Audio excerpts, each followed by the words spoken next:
Já, Helena, Íslandsmeistaratitil, eitt tap í síðustu 20 eða eitthvað svoleiðis, allir titlarnir.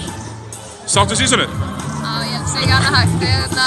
Þú veist, við erum bara búin að vera svo vel undirbúnir í hvern leik og í svona hverja baráttu sem við verðum að hafa. Þannig að ég er bara ótrúlega ánægð með liðið og við spilum bara stórglæsilega í dag og sýndum bara að við erum langbesta liðið á Íslandi.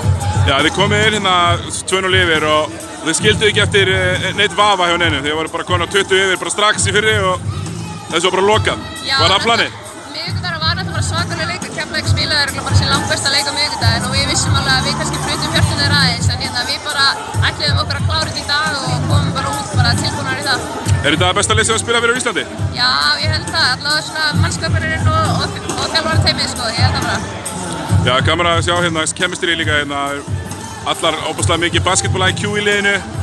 Þú sér að svona, já, gaman að fylgjast með þig. Já, það er bara, ég meina, eins og æfingum við náðum að spila bara 5-5 bara rosalega háu leveli sem að mörgum lið á Íslandi geta ekkert gert þannig að ég held að það vil klárlega bara hjálpa okkur.